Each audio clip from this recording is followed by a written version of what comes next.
আসসালামু আলাইকুম রহমতুল্লাহি ওবরাকাতুহু। আজকে আমরা আমাদের ম্যাথটাতে নতুন একটা টপিক নিয়ে আলোচনা করব। নতুন একটা জিনিস আমরা আজকের ম্যাথটা থেকে শিখব।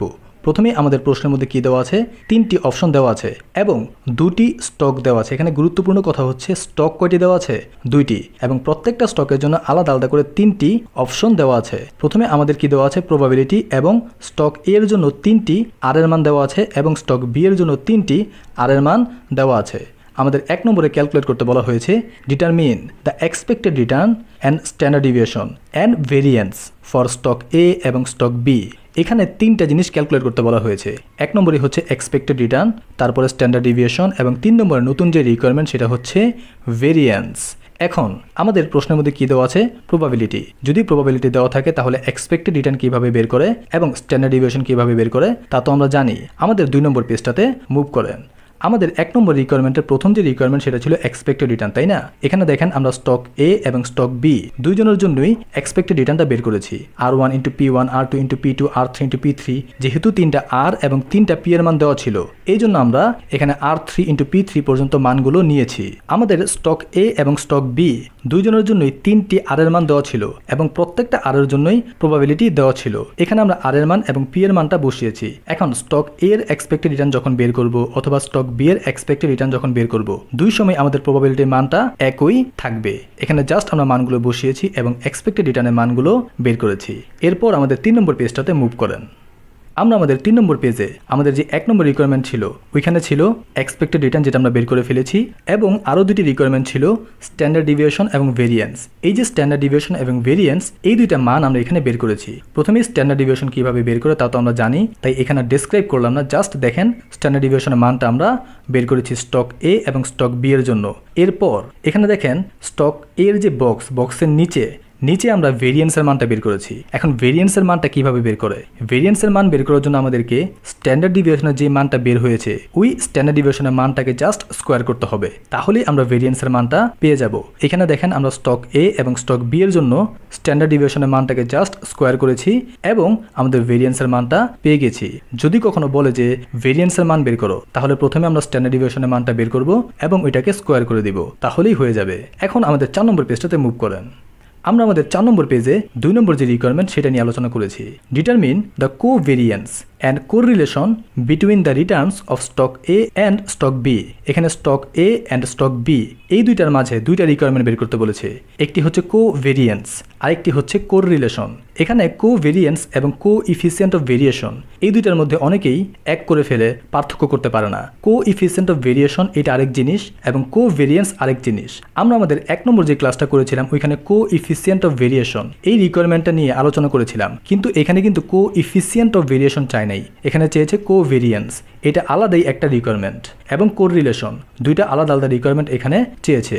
এখন যদি প্রশ্নের মধ্যে পি এর মানটা দেওয়া থাকে তাহলে কোভেরিয়েন্সের যে সূত্রটা হয় সেটা আমরা দেখতে পাচ্ছি হোল রুট, এরপরে summation R minus E R whole square into P stock এর এবং স্টক বি এর। আমরা এই যে R minus E R whole square into P এই মানটা কিন্তু আমরা যখন স্ট্যান্ডার্ড ডিভিয়েশন বের করেছিলাম তখন যে বক্সটা করেছিলাম না, ওই বক্সের মধ্যেই কিন্তু আমরা বের করেছিলাম। ওই বক্সের মানগুলো জাস্ট আমরা এখানে বসাবো এবং দুইটা গুণ করে আমরা রুট করে দিব, তাহলে আমরা স্টক এ এবং স্টক বি এর কোভেরিয়েন্সটা পেয়ে যাব। এরপর আমাদের বলেছে কোরিলেশন বের করতে। কোরিলেশন বের করার সূত্র কি, কোভেরিয়েন্স উপরে নিচে স্ট্যান্ডার্ড ডিভিয়েশন এ ইন্টু স্ট্যান্ডার্ড ডিভিয়েশন বি। আমরা কোভেরিয়েন্সের মান তো বের করলাম এবং স্ট্যান্ডার্ড ডিভিয়েশন এ এবং স্ট্যান্ডার্ড ডিভিয়েশন বি এই দুইটার মানও আমরা বের করেছি অলরেডি। এখানে জাস্ট আমরা সূত্রের মানগুলো বসিয়েছি এবং ক্যালকুলেট করে পেয়ে গিয়েছি কোরিলেশন সমান সমান 0। এরপর আমাদের 3 নম্বর রিকোয়ারমেন্টের জন্য 5 নম্বর পেজটাতে মুভ করেন। আমাদের আজকের যে ম্যাথটা, এই ম্যাথটা থেকে শেখার মূলত যেই জিনিসটা সেটা হচ্ছে 3 নম্বর রিকোয়ারমেন্ট। এই রিকোয়ারমেন্টটা অনেকেই প্যাচ লাগিয়ে ফেলেন। আজকে একটু মনোযোগ দিয়ে শুনবেন যাতে আগামীতে কখনো এই সমস্যাটা না হয়। এখানে বলা হয়েছে determine the expected return. Expected return ব্যাপারটা শুনলে অনেকেই মনে করে ওরে বাবা এক্সপেক্টেড রিটার্ন তো পারি, কিন্তু এখানে আরও কিছু আছে। এখানে বলা হয়েছে determine the expected return and standard deviation. দুইটা জিনিস, এক হচ্ছে এক্সপেক্টেড রিটার্ন আর হচ্ছে standard deviation of an equal weighted. এই যে মূল কথাটা, weighted portfolio of of stock A and stock B.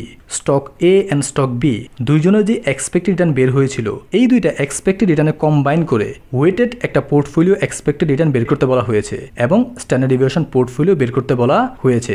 যখন আমাদের ওয়েট কথাটা বলবে অথবা ইনভেস্টমেন্টের পরিমাণটা দেওয়া থাকবে, তখন আমাদের যে এক্সপেক্টেড রিটার্নের সূত্র হবে ওইটা চেঞ্জ হয়ে যাবে। কখন হবে? যখন ওয়েটের কথাটা বলা থাকবে অথবা যখন ইনভেস্টমেন্টের পরিমাণটা দেওয়া থাকবে। এখানে বলেছে ইকুয়াল ওয়েটেড, মানে stock A and stock B দুইজনের ওয়েটই কি সমান। এখন ওয়েটের মান সবসময় হচ্ছে 1। এখন 1কে যদি এ এবং বি দুইজনের মধ্যে ভাগ করে দেই, তাহলে এ এর ওয়েট হচ্ছে 50% এবং বি এর ওয়েট হচ্ছে 50%। যখন এই ওয়েটের মানটা দেওয়া থাকবে, যখন এই ওয়েটের কথা বলবে, তখন আমাদের এক্সপেক্টেড রিটার্নের সূত্রটা কেমন হবে? Expected return A into weight A plus expected return B into weight B. আমাদের যেহেতু দুইটা স্টক ছিল এই জন্য বি পর্যন্ত নিলাম। যদি আমাদের 3টা স্টক থাকতো তাহলে আমরা নিতাম expected return C into weight C. যেহেতু আমাদের এখানে দুইটা স্টক এই জন্য আমরা বি পর্যন্তই নিয়েছি। যখন ওয়েটের মানটা দেওয়া থাকবে তখন এক্সপেক্টেড রিটার্নের সাথে একটা পি যোগ করতে হবে, মানে এটা এক্সপেক্টেড রিটার্ন পোর্টফোলিও। এখানে আমরা প্রথমেই স্টক এ এবং স্টক বি এর জন্য এক্সপেক্টেড রিটার্নের মানটা কিন্তু বের করেছিলাম। এরপর এখানে ওয়েট, প্রশ্নের মধ্যে বলাই ছিল ইকুয়াল ওয়েট। ইকুয়াল ওয়েট মানে দুইজনের ওয়েটটাই সমান। সব সময় এই ব্যাপারটা মনে রাখবেন। ওয়েটের টোটাল মান হচ্ছে 1। এখন যেহেতু দুইটা স্টক, এদের মধ্যে বন্টন করতে হলে এই 1কে 2 ভাগে বন্টন করতে হবে, মানে 50% 50%, 0.50 0.50। যদি এখানে 3টা স্টক থাকতো তাহলে কত হইতো? 3 ভাগে ভাগ হইতো, মানে 33% 33% 33%। আর যদি 4টা ওয়েট হইতো তাহলে 25% 25% 25% 25%। এখানে জাস্ট আমরা মানগুলো বসিয়েছি এবং ক্যালকুলেট করে আমাদের এক্সপেক্টেড রিটার্ন পোর্টফোলিওর মানটা পেয়ে গেছি। এরপর আমাদের আরও একটা রিকোয়ারমেন্ট, সেটা হচ্ছে স্ট্যান্ডার্ড ডিভিয়েশন পোর্টফোলিও। যেহেতু ওয়েটের মানটা দেওয়া আছে, সুতরাং আমাদের স্ট্যান্ডার্ড ডিভিয়েশনের সূত্রটাও কি হবে? চেঞ্জ হয়ে যাবে। এখানে দেখেন আমাদের সূত্রটা চেঞ্জ হয়ে গেছে। Standard deviation A square into weight A square plus standard deviation B square into weight B square plus 2 into weight A into weight B into covariance. এখন এই যে স্ট্যান্ডার্ড ডিভিয়েশন এ, এটা কিন্তু আমরা প্রথমেই বের করেছিলাম এবং ওয়েট এ কত? 50%। এরপর স্ট্যান্ডার্ড ডিভিয়েশন বি, এটার মানও কিন্তু আমরা বের করেছি এবং ওয়েট বি এটার মান কত? 50%। এরপরে 2 into weight A into weight B এবং কোভেরিয়েন্স এটার মানও কিন্তু আমরা বের করেছিলাম। এখানে জাস্ট আমরা মানগুলো বসিয়েছি এবং ক্যালকুলেট করে আমাদের স্ট্যান্ডার্ড ডিভিয়েশন পোর্টফোলিওর মানটা বের করেছি। এখন আমরা এই যে এক্সপেক্টেড রিটার্ন এবং স্ট্যান্ডার্ড ডিভিয়েশনের ভিন্ন দুটো সূত্র ইউজ করলাম। এই দুটো সূত্র কখন হবে?